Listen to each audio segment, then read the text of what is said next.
Segmen Opinion. Mitra bisnis ekonom Indef Afiliani menilai insentif 6,5 juta rupiah untuk pembelian motor listrik yang rencananya diberikan pemerintah tahun depan sebaiknya dipikirkan lagi. Menurutnya Indonesia masih belum memiliki infrastruktur kendaraan listrik yang memadai sehingga pemberian insentif tidak tepat. Namun ada juga komentar bagaimana infrastruktur kendaraan listrik mau dibangun jika tidak ada yang menggunakan kendaraan listrik. Ini seperti pertanyaan mana yang lebih dulu, telur atau ayam? Baik, apa komentar Anda mitra bisnis? Menurut Anda perlukah ada insentif untuk pembelian motor listrik ini? 6339160. Kita dipertontonkan ya, keadaan kondisi kita, ekonomi yang kita, terutama rakyat jelata ini sedang sakit-sakitnya. Ya pengelola negara ini mereka masih bersenang-senang saja dengan insentif-insentif. Apalagi sampai jutaan rupiah mereka menggelontorkan untuk motor listrik saja. Ya kembali lagi saya bilang ini uangnya bagaimana? Kondisi kita kayak begini, utang kita sudah, nanti lama-lama kayak pinjol juga jatuhnya kita ini. Ada debt collector kita langsung dibegal, ya. Jadi kembali lagi, tahu kita pembantu-pembantunya presiden ini kinerjanya ini hanya mengejar target apa memang udah waktunya sudah mau habis, pendapatan mereka tidak mencukupi selama mereka menyetol, ya. Jadi kembali lagi, ini waktu sudah mau habis, mereka semua mencari setoran semua ini. Modal saya belum kembali, bagaimana nih? Sebentar lagi saya mau selesai. Jadi kembali lagi saya bilang, coba tolong dipikirkanlah ekonomi rakyat. Lebih baik daripada 6,5 juta dituduh untuk insentif motor listrik. Lebih baik BBM ini diturunkan, bahan bakar ini diturunkan, biar inflasi kita itu kecil, sedikit naik lagi perekonomian rakyatnya ini. Sekarang ini kita sudah tercekik sama sekali. Mereka senang-senang saja dengan mendapat uang, dengan mendapat proyek-proyek kayak gini. Gak usah jauh-jauh, setmok aja itu. Bagaimana pertanggungjawabannya? Rakyat yang dipres juga, rakyat yang disuruh beli juga. TV tiba-tiba dimatikan tanpa ini, tanpa itu. Kembali lagi ini mengejar insentif semua mereka ini. Sampai jutaan rupiah loh, kasih ke rakyat jelata itu untuk beli beras untuk apa? Sampai jutaan rupiah loh. Bagus pemerintah kita ini hari ini mengejar setoran semua karena targetnya tidak mencukupi kali ya. Saya sih kalau menurut saya sendiri sih, kalau saya jadi penguasa sih BBM diganti jadi biodiesel 100%, udah nggak usah pusing, motor listrik tetap jalan. Tapi kalau memang Pak Jokowi mau seperti itu, saya usul yang kedua nih, tolong pengusaha bengkel-bengkel kecil, motor konvensional, mobil konvensional yang modalnya pas-pasan, kalau memang mau dijadiin mobil atau motor listrik, tolong dibantulah pemerintah supaya mereka juga jangan kehilangan pekerjaannya. Terus mekanik-mekaniknya tolong dilatih supaya mereka juga bisa betulin motor atau mobil listrik. Kasihan kalau mereka kehilangan pekerjaan tuh, kasih makan anak istrinya pakai apa? Kalau nanti semua pakai motor listrik atau mobil listrik, itu terutama mekaniknya dilatih ya, supaya bisa betulin motor atau mobil listrik. Kalau pengusaha bengkel-bengkel kecil motor atau mobil konvensional, tolong dibantu modal 10 20 juta gitu supaya mereka bisa ganti usaha. Kasihan mereka kalau nggak ada main dimatiin jadi motor listrik atau mobil listrik semua, nanti bisa jadi pengangguran, banyak kriminalitas kita sih. Dua-duanya kalau sama ayam sama deh. Sebenarnya kok masa depan sih bagus. Kita lihat contoh Tiongkok kan. Cuma negara ini tuh banyak kepentingan politik. Ya nggak? Mungkin dia orang udah biasa ngisep bensin, ya mungkin dia halangin. Ya nggak? Jadi Jokowi udah ganti nanti lain lagi. Jadi itu banyak kepentingan juga, bangsa kita kan bukan produsen mobil listrik. Kita lihat Tiongkok deh, ekspor ke Eropa semua mobil cakep-cakep. Kalau kita kan, mungkin kalau Jokowi udah gak jadi presiden, IKN ini bisa bubar. Nah itulah penyakit bangsa kita kan, bukan saya jelekin, ganti pemerintah. Kita lihat Anies ya, Ahok punya ide dia gak mau pakai. Nah itulah penyakit bangsa kita. Dan terima kasih. Saya lihat untuk green energy ya, ini termasuk green energy untuk mengurangi ketergantungan fosil atau minyak BBM dan mengganti ke listrik.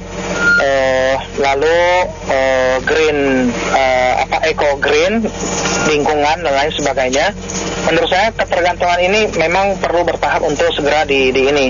Selain memperbanyak jumlah minyak sawit yang dikonversi ke biodiesel, kendaraan listrik baik motor maupun mobil ini sangat-sangat penting, dan semua negara memang menuju ke arah situ, dan negara-negara lain malah ada yang memberikan subsidi sampai 20%, 30%, 40%. Hanya saja Indonesia, kita khawatirnya itu adalah ya biasalah suka main mata apa-apa, itu yang harus dijaga keamanannya, transparansinya, pertanggungjawabannya, karena trennya kan menuju ke green energy, sehingga bertahap harus lakukan. Infrastruktur harus duluan, tapi paralel saja, tidak perlu tunggu infrastruktur semuanya baru dimulai kendaraan motor atau mobil. Paralel, tapi dia harus maju duluan, tapi ya harus betul-betul dijagain keuangan negaranya itu, jangan sampai subsidinya itu tidak bermanfaat, sia-sia, akhirnya rakyat kecewa gitu loh, karena uang buang sia-sia saja. Demikian, terima kasih. Iya, kalau ingin mendukung tentang ekonomi hijau, ya otomatis mobil listrik, motor listrik, dan yang segala tidak berpolusi lain-lain, udara dan lain-lain itu digunakan, mau tidak mau. Nah, tinggal masalahnya siap atau tidak pemerintah itu, mulai dari membangun infrastrukturnya yang lengkap, harganya dari mobil listrik dan motosiklet itu yang terjangkau bagi rakyat, subsidinya semana gitu ya. Dan ini kan kalau kita terus-terusan berdebat, maka tidak akan pernah jalan ini, dan akan kembali lagi ke mobil motor berbahan bakar BBM atau fosil. Jadi bukan masalah telur atau ayam dulu, masalah mau atau tidak, kemungkinan seperti itu. Itu kelihatannya banyak yang komentar itu salah fokus. Yang disubsidi itu kan motor listrik, komentarnya tentang mobil listrik melulu. Itu pertama ya. Jadi salah fokus. Kalau motor listrik itu juga Bu Afiliani komentarnya kalau nggak siap infrastruktur, saya juga bingung. Motor listrik itu cukup bisa dengan arusnya rendah ya, nggak perlu spesial kayak mobil listrik. Infrastruktur apa yang dibutuhkan? Jadi problem adalah harga, ya kan? Harga itu 25 sampai 30 juta, itu 2 kalinya harga motor biasa. Jadi itu yang disubsidi 6,5 juta, hanya menolong lumayan deh gitu loh. Jadi ada bagusnya sih, tapi jangan ngomongin infrastruktur segala. Kalau untuk motor nggak ada masalah, saya bilang gitu loh. Jadi tolong komentarnya jangan ngomong soal mobil listrik, itu beda banget. Kalau mobil listrik itu bener, masalah infrastruktur segala macam belum siap gitu. Untuk motor subsidi 6,5 juta kalau saya tidak salah, dan mobil sampai dengan 80. Oke. Nah, jadi saya melihat begini, banyak sekali segi positifnya wacana pemerintah ini. Nomor satu adalah karena Indonesia punya kandungan nikel yang luar biasa, dan pabrik baterai mobil maupun motor listrik nanti banyak kan terkonsentrasi di Indonesia. Sekalian produk hilirnya, yaitu mobil dan motornya, akan banyak sekali investor asing, merek-merek besar, semua jadikan Indonesia sebagai basis produksi mobil dan motor listrik. Itu yang paling positif. Tinggal nanti charging station itu supaya jangan kecewa. Nah, instansi-instansi yang berkepentingan di charging station itu harus siap pada waktunya. Terima kasih. Jadi prinsip dasar memang pengadaan dulu ya, pengadaan infrastruktur supaya bisa meluruskan atau melanggengkan proyek program listrik, motor listrik atau mobil listrik ya. Cuma pengadaan itu harus betul-betul tersedia. Jadi bukan hanya sekedar omdo atau omong doang gitu loh. Karena dulu kita ingat konversi minyak tanah ke gas pun, itu tabung gas pun disiapkan oleh pihak pemerintah untuk bisa memberikan suplai kepada masyarakat. Jadi saya kira betul pendapat ekonom Ibu Afiliani itu untuk tidak terburu-buru atau tergesa-gesa mencanangkan proyek tersebut. Karena semuanya itu harus berkaitan dengan persediaan infrastruktur listrik itu baru bisa terkendali. Tidak kalau umpamanya kita berangkat dari Jakarta ke daerah itu belum ada infrastruktur yang tepat, itu mau ngecasnya di mana kan susah itu. Dan tentunya nggak mungkin mau dorong mobil atau dorong motor yang dipakai itu. Jadi setidak-tidaknya harus dipikirkan secara integral, komprehensif, menyeluruh. Masalah tidak merusak lingkungan, ya betul, memang listrik kan tidak tidak menimbulkan polusi seperti fosil atau petramak atau jenis-jenis Pertalite atau Pertamax yang kita pakai ya, karena ini kan dia tidak berhubungan dengan udara, artinya tidak melakukan polusi dengan udara lah. Jadi ini harus betul-betul diperhatikan. Saya kira kalau memang betul-betul disediain infrastruktur ini, saya kira masyarakat juga bisa menikmati. Cuman efek dominonya ini berapa besar biaya yang akan dikeluarkan oleh pemakai kendaraan listrik tersebut. Karena kalau ngecas itu kan listrik bukan cukup setengah jam atau ini mungkin bisa berjam-jam mengoptimalkan baterai tersebut. Ya, kalau menurut saya memang tidak bisa terhindarkan, ya kan, harus dikaji ulang terus-menerus gitu aja mengenai infrastruktur, ya, karena infrastruktur di Indonesia ini untuk motor listrik akan sangat rumit sekali, tidak mudah dengan negara-negara lainnya.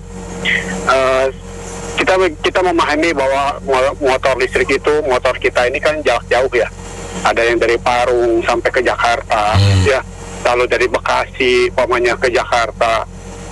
Jaraknya long trip gitu aja. Memang ini menjadi kendala. Kenapa? Karena infrastruktur harus dimulai dari sekarang.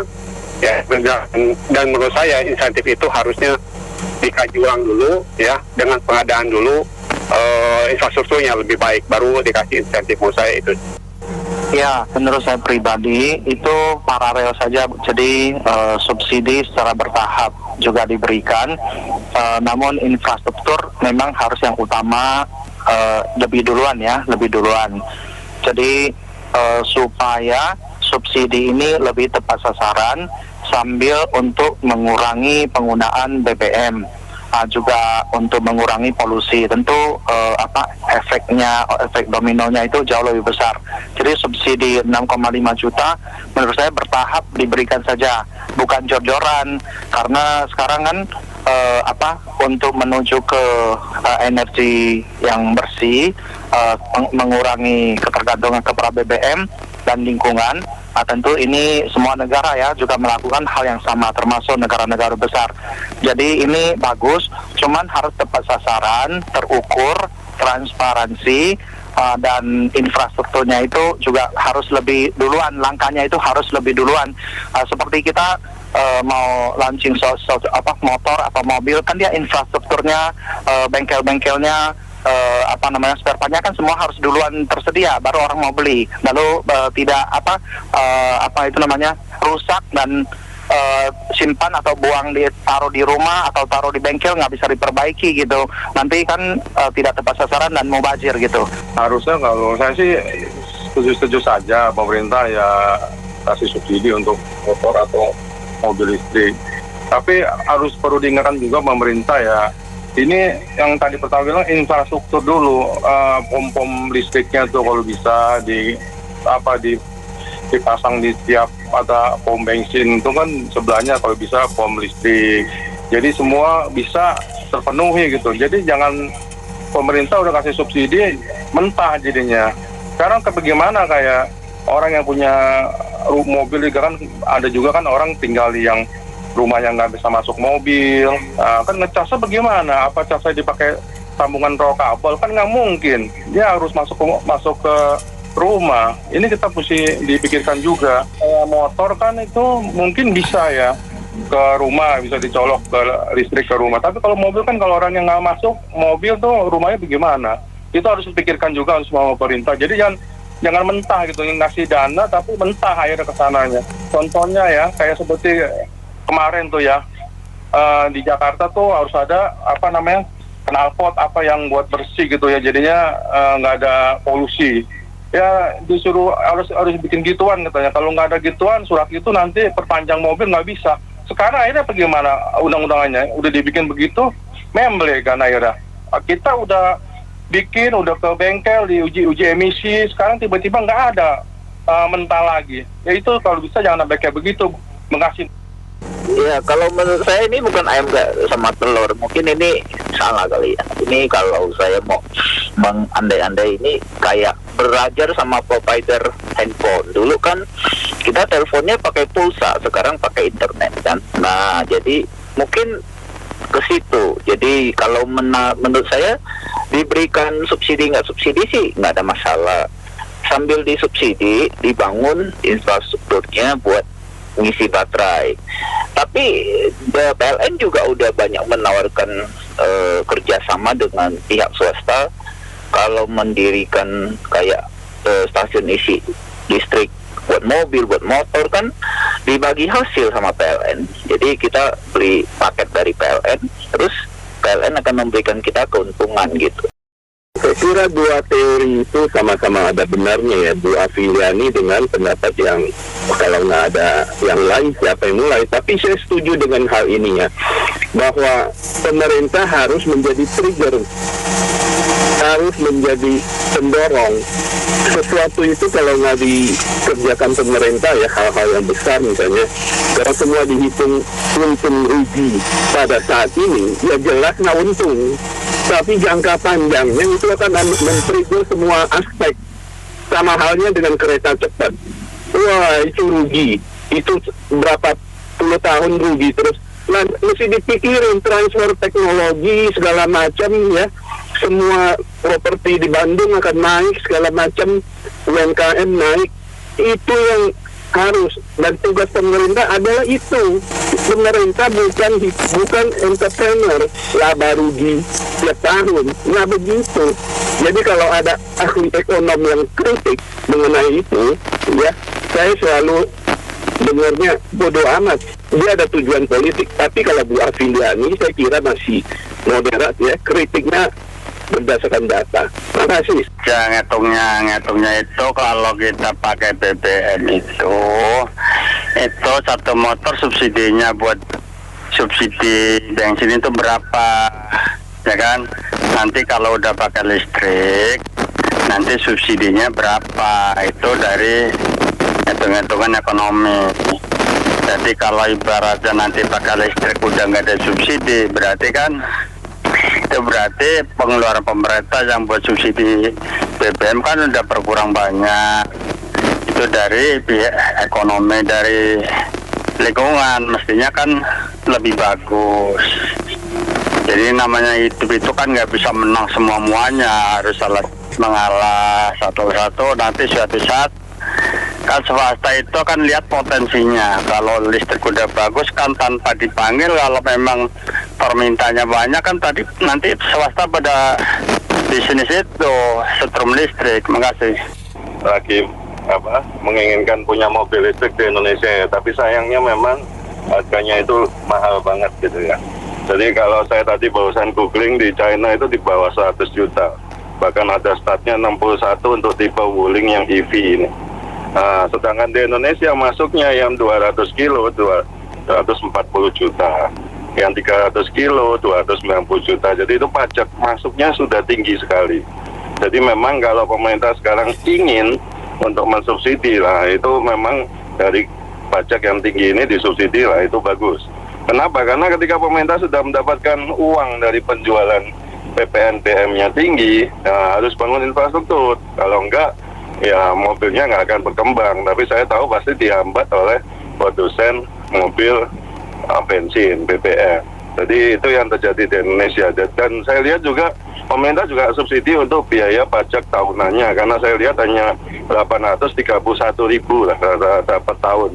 Sedangkan untuk mobil-mobil BBM ya itu nilainya bisa 5 juta ke atas. Jadi itu jadi pertimbangan buat pemerintah, tinggal memilih mana. Seperti dulu misalnya ada kebijakan untuk diubah ke kompor listrik tapi digagalkan, diubah set-up box, terus kemudian banyak yang protes. Nah, mobil listrik ini harus dimulai dan pemerintah membangun infrastrukturnya, disupport oleh produsen mobil listrik juga.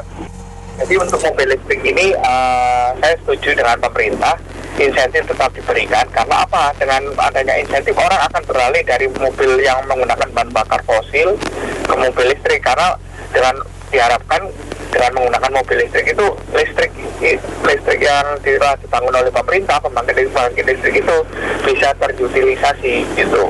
Nah saat ini memang harga fosil memang lagi tinggi ya. Dan kemungkinan akan habis dalam jangka waktu mungkin 40 sampai 50 tahun ke depan. Ya, harganya akan sangat tinggi. Jadi mobil listrik tetap harus diberikan insentif sih, saran saya. Terima kasih. Jadi dalam hal ini kesalahan yang sama dengan menggerakkan orang ke kendaraan umum. Jadi kalau pemerintah itu kan kepengennya kan orang itu bergerak menggunakan kendaraan umum. Tapi kendaraan umum itu infrastrukturnya nggak pernah diberesin di sini. Ya kan kayak jangankan di kota kecil lah, di Jakarta aja apakah nyaman naik kendaraan umum? Transjakarta ya masih seperti itu, MRT juga baru sepotong gitu. Jadi tapi orang dipaksa terus naik kendaraan umum, akibatnya kan gagal, sia-sia. Dari mobil listrik juga sama, kendaraan listrik juga sama. Jadi insentif itu perlu dan infrastruktur juga sangat perlu sehingga orang itu secara alami dia akan bergeser untuk menaik listrik. Biasanya kalau mau isi charging listriknya aja susah, ya gimana orang mau beli kendaraan listrik gitu loh kira-kira. Kita ini kan harusnya resource based development. Jadi membangun ketahanan energi atau membangun kemajuan ekonomi kita itu berdasarkan sumber daya yang kita miliki. Dalam hal ini sumber daya alam yang diberikan Tuhan yang kita miliki. Kita lihat saat ini dengan kita sebagai penghasil TPO terbesar di dunia atau nomor 1 atau nomor 2 setelah Malaysia, maka program bioetanol itu bisa dipercepat sehingga mobil-mobil umum itu bisa juga memakai bioetanol kayak kontainer. Begitu juga dengan gas, ladang-ladang gas kita yang sudah dieksplorasi maupun yang belum dieksplorasi juga cukup banyak. Kemudian mengenai penghilangan ya, refinery oil kita belum punya kilang sampai saat ini yang proper. Sementara potensi-potensi ladang, baik itu ladang minyak yang existing maupun yang sedang eksplorasi, baik di lautan, offshore maupun onshore, juga cukup besar cadangannya.